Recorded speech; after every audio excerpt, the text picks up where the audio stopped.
नेहमीप्रमाणे कॉलेजला निघाला. सकाळी ट्रेनमध्ये बसून जात असताना त्याला ट्रेनमध्ये धक्काबुक्की लागत होती. तर समोर त्याच्या एक हिंदी भाषिक होता. आता तो कुठला होता ते मी असं सांगू शकत नाही की तो UPचाच होता की कुठला होता. तो समजून गेला असेल त्याच्या कदाचित राहणीमानावरून, म्हणून तो बोलला की तो हिंदी भाषिक मुलगा होता. आणि त्याला मी सांगितलं माझ्यावर धक्का येतो आहे, म्हणून तो त्याला हिंदीतून त्यांनी सांगितलं की भाई थोडा आगे धक्का दो, मेरे ऊपर धक्का आ रहा है.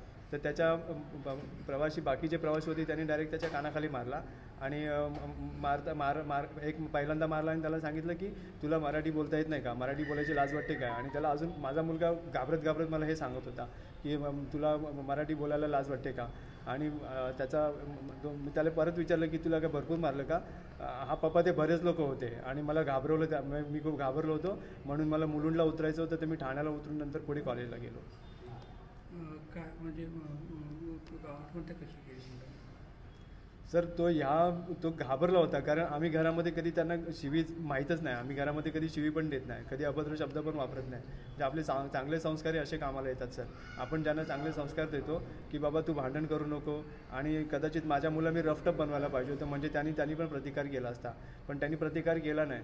तो बोलला की, आणि मम्मीला पण त्यांनी सांगितले मम्मी मला वाढवायचं नव्हतं, म्हणून मी गपचूप तिकडनं निघालो आणि मी ठाण्याला उतरलो. आणि ठाण्याला उतरून पुन्हा तो मुलुंडला कॉलेजला गेला. तक्रार केली आहे पोलिसांना, आपल्या कोळशेवाडी पोलिसांना आम्ही तक्रार केलेली आहे आणि आम्हाला त्यांच्यावर भरोसा आहे. ते त्यांचं इन्व्हेस्टिगेशन त्यांच्या पद्धतीने. काय तुम्ही मेसेज देणार लोकांना? मेसेज मी हाच देणार की आता ह्या भाषेवरनं वाद होणं, मी काय पॉलिटिकल नाही आहे, मला काय पॉलिटिकल पार्टीची मला काही घेणं देणं पण नाही आहे.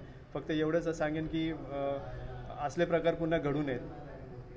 बस मला एवढंच बोलायचं आहे. माझा मुलगा ते गेला, माझा मुलगा परत आता येणार नाही आहे, पण असल्या वादातून असले प्रकार पुन्हा घडू नयेत आणि पुढचे असेच प्रकार घडत असतील तर ते वाचावेत, इतर लोकांचे प्राण वाचावेत, एवढीच माझी.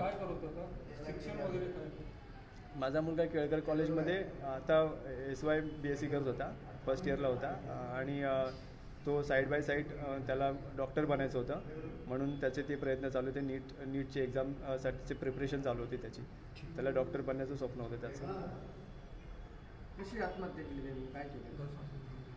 सर ते बोलायला लावू नका ना, आम्ही शेवटी बाप आहे. मला या सगळ्या गोष्टी मला त्याच आठवतात. नाही